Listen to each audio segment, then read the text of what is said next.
10 years can make you believe history itself is a kind of protection, right up until the day the person beside you proves they no longer honor any of it. At first, that sounds like the kind of sentence people only say after years of therapy or after they have told the story so many times that the edges have gone dull. That was not how it felt while I was living it, while I was inside it. Everything still looked ordinary enough that I kept trying to save the relationship from my own suspicions.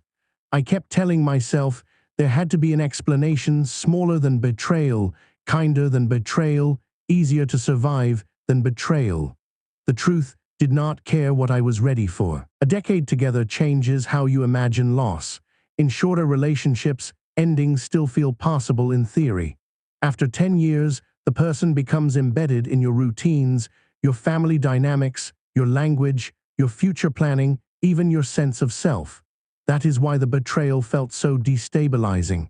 It was not only that she chose someone else. It was that she chose someone else after I had spent 10 years assuming the relationship had moved past the stage where abandonment still needed to be feared.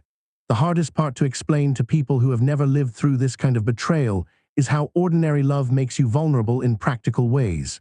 You build habits around a person. You assume cooperation. You stop scanning every interaction for danger because commitment is supposed to reduce that burden, not increase it. That is why the early warning signs are so easy to miss. They arrive inside normal life, mixed in with shared meals, errands, bills, inside jokes, and routines that still look solid from a distance. By the time suspicion feels serious, your heart is already heavily invested in preserving a life that may no longer exist in the form you believed. What I did not understand then was how much trust can disguise danger when you are invested in continuity. There had been distance, yes, but long relationships always have seasons of distance. That was the story I told myself. I explained away the reduced intimacy, the guarded phone, the strange emotional impatience, and the subtle way she started talking about her future in language that sometimes sounded singular rather than shared. I heard it. I just did not fully hear it because hearing it would have required me to imagine losing a life structure I had mistaken for permanent. I kept minimizing it because I wanted the relationship to remain something I could repair with patience rather than something I would have to survive by leaving. What made it worse was not just the event itself. It was the way each new detail forced older memories to change shape. Moments that once felt harmless became loaded. Conversations that once felt routine became suspicious in hindsight. That is one of the ugliest parts of infidelity and deception. It does not only injure the present, it reaches backward and contaminates the meaning of things you once held with trust. What nobody prepares you for is how much energy betrayal steals before the relationship even officially ends.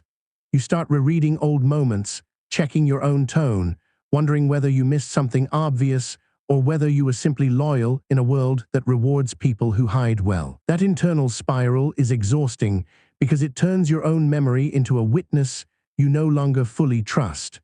I lived inside that spiral longer than I should have, mostly because admitting the full truth would have required me to accept how much of my life was about to change. The truth came when I found messages confirming she was not only emotionally involved with someone else, but actively imagining life after me. That was the line that cut deepest. Affairs are painful enough, but there is a special cruelty in reading the architecture of your own replacement. Seeing references to apartments, timing, and plans made me realize she was not wrestling with temptation. She was already halfway out the door and simply waiting for the cleanest route through the damage. Once suspicion became evidence, I entered a phase I still do not remember fondly. It was part investigation, part emotional free fall. I was checking devices, dates, receipts, and timelines while also trying to function like a normal adult. Every confirmation hurt, yet every confirmation also made me calmer in one specific way. I was no longer crazy. I was no longer misreading tension. The story was real, and because it was real, I could finally stop wasting energy trying to explain away what my instincts had been flagging for far too long. There is always a physical moment when the body understands before the mind does. My stomach dropped, my breathing changed, and the room seemed to narrow around whatever proof I was holding. As I looked deeper, the timeline extended further back than I expected. Overlap. Rehearsed lies. Emotional energy redirected over months. The relationship had not collapsed in one sudden storm. It had been quietly drained while I continued investing at full capacity because 10 years had taught me to be committed, to outlast dry seasons, to value endurance. But endurance only works when both people still honor the same bond. Otherwise, it becomes a beautiful skill used in the service of your own undoing. From that point on, I was no longer trying to decide whether something was wrong. I was trying to measure how long I had been living beside it without fully naming it. The scale of the truth matters because it changes the emotional category of what happened. One of the hardest parts of losing a 10-year relationship is grieving not just the person, but the version of yourself built around being part of that unit. I had to rethink everything from weekends to finances to identity. Who was I without the relationship I had been organizing around for so long? At first, that question terrified me. Later, it liberated me. It forced me to discover what remained when all the inherited language of us was removed from the center of my life. Once I understood that, I stopped asking whether the damage could be explained softly. I started asking whether I could respect myself if I kept staying inside a story that required me to deny what was already obvious. Even before I made any final decision, something in me had already started separating clarity from comfort. Comfort would have meant delaying the inevitable softening language and pretending confusion was still possible. Clarity meant naming what was in front of me without dressing it up. That shift hurt, but it also gave me back a level of internal steadiness I had been losing for a long time. Eventually, there is always a confrontation, whether you want one or not. When I confronted her, she spoke as if she had already emotionally completed the breakup and was now simply catching me up on the paperwork of reality. That calmness enraged me because it revealed how alone I had already been for longer than I knew. She wanted understanding for how hard this had been on her, which told me everything. She was still looking for emotional support from the man she had been preparing to leave for someone else. That level of entitlement made reconciliation impossible in my mind. In that conversation, I learned something I have seen repeated in almost every betrayal story since. When someone has been lying for long enough, exposure does not automatically produce honesty. Often it only produces a faster, more desperate form of strategy. I also learned that closure is rarely given cleanly by the person who caused the damage. More often, closure is assembled privately from facts, behavior, silence, and the eventual realization that you no longer need a better apology in order to make a better decision. That realization was painful because it forced me to stop waiting for the other person to become morally elegant after months of choosing something much uglier. After the confrontation, the aftermath begins, and the aftermath is rarely cinematic. It is practical, repetitive, humiliating, and emotionally expensive. The months after were heavy with memory. Everything reminded me of time: the trips, the furniture, the milestones, the old photos, the habits we had built into the walls of daily life. But grief, if you survive it honestly, eventually stops worshipping the duration of a thing and starts examining its truth. 10 years mattered. They were not worthless, but they were not reason enough to stay attached to someone who had already chosen elsewhere while still accepting the benefits of my loyalty.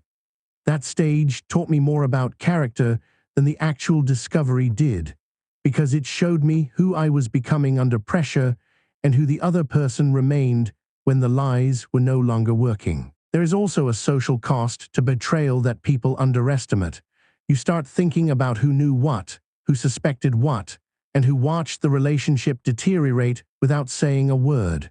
Even when no one intended to humiliate you, the mere possibility that other people noticed pieces of the truth before you did can feel like a second wound. It is not pure ego. It is the pain of realizing your private devastation may have had an audience long before you had language for it yourself. And then comes the part no one glamorizes: the paperwork, the practical decisions, the humiliating phone calls, the explanations you owe people who were never in the room when your life actually broke. Meals still have to be made. Bills still have to be paid. Work still expects your attention. Meanwhile, your mind is replaying scenes it cannot fix. That contrast between ordinary responsibility and extraordinary pain is one of the loneliest parts of the whole process. In the end, my decision was less dramatic than people imagine and more important than any single argument. Recovery came in pieces. I rebuilt friendships. I changed routines.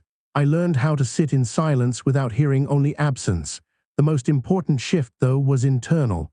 I stopped treating the length of a relationship as proof of its moral value. Time can deepen love, but it can also just extend habit. Once I understood that, I stopped grieving the decade as if it had all meant the same thing from beginning to end. That made the loss easier to carry honestly.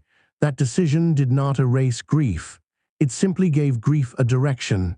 Instead of circling endlessly around the betrayal, I began moving away from it, step by difficult step. Recovery did not begin with peace. It began with routine. I had to rebuild trust in small, unglamorous ways, by keeping promises to myself, by protecting my sleep, by speaking honestly to the people who had earned access to my life, and by refusing to keep confusing suffering with loyalty.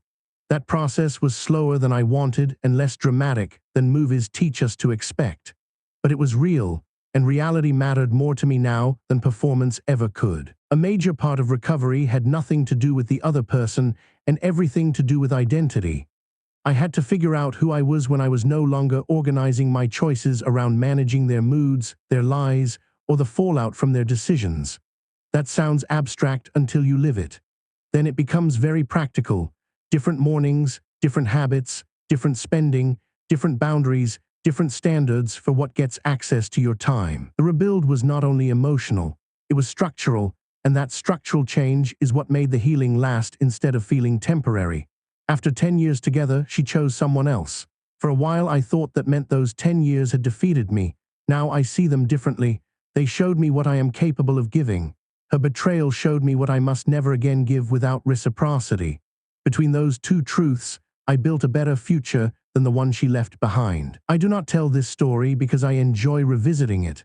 I tell it because there are people still living inside the version of confusion I once called normal. If you are one of them, I hope you understand this. Clarity may arrive quietly, but once it arrives, it asks something of you. It asks whether you will keep protecting a lie because you are afraid of what truth will cost, or whether you will accept the cost and finally keep your own dignity intact. That choice is brutal. It is also where a real life starts again, and that is the part I wish more people understood. Betrayal is dramatic in the discovery, but its real meaning is revealed in what you do next. Do you go back to sleep emotionally because the truth is expensive, or do you let that truth reorganize your life around something cleaner? That question changed everything for me. If you have lived through something similar, then you already know the answer is never simple. But it is still worth saying out loud, because silence